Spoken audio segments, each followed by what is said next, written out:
അസ്സലാമലൈക്കും, welcome back to my channel. ഇന്നൊരു തിരക്കിനിടയിൽ ഒരു ചിക്കൻ കറി വെക്കുക കേട്ടോ.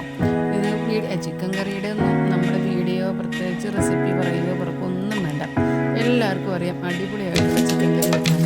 ഞാനിന്ന് എൻ്റെ മൂത്ത മോള് ഹോസ്റ്റലിലായിരുന്നു.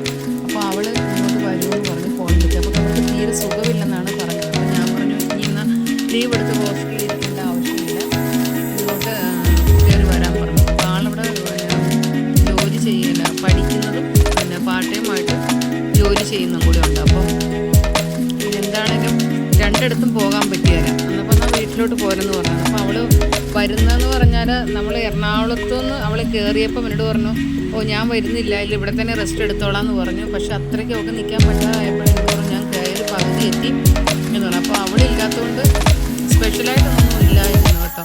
എന്നാൽ കൊച്ചു വരുമല്ലെന്ന് ഓർത്ത് ഞങ്ങൾ ചിക്കനൊക്കെ വാങ്ങിച്ച് കറി വെക്കാമെന്ന് ഓർത്ത് എല്ലാം റെഡിയാക്കി. പത്തിരി ഇഷ്ടമാണ്, പത്തിരിയൊക്കെ ഞങ്ങൾ വാങ്ങിച്ചു. അത് കഴിഞ്ഞ് ആളിവിടെ എത്തുമ്പോഴാണ് നമ്മൾ അറിയുന്നത് ആൾക്ക് അത്രയ്ക്കും പറ്റിയല്ലാത്തൊരവസ്ഥയിലാണ് ആളെത്തിയത്. അപ്പം ഇപ്പോഴത്തെ ഉള്ള പനിയാകുമ്പോൾ പനിയുമുണ്ട് ഛർദിയുമുണ്ട്. അവളിവിടെ ടെസ്റ്റ് ചെയ്തപ്പോൾ തന്നെ പറഞ്ഞു ഇതുപോലെ എവിടെയാണ് നാടെന്ന് ചോദിച്ചപ്പോൾ കോട്ടയത്താന്ന് പറഞ്ഞു. അന്നെങ്കിൽ പെട്ടെന്ന് തന്നെ കയറി പൊക്കോളാൻ വേണ്ടി അവർ പറയുമായിരുന്നു അങ്ങനെ. പക്ഷെ നമ്മളോട് പറയുമായിരുന്നു നമ്മൾ പോയി കൊണ്ടുവന്നേനെ. അവളിപ്പം നമ്മൾ അങ്ങോട്ട് ചെല്ലാനുള്ള താമസം ഒരുപാട് താമസം ആവുമല്ലോ എന്ന് ഓർത്ത് ആൾ തന്നെ കയറി വരുവാണ്.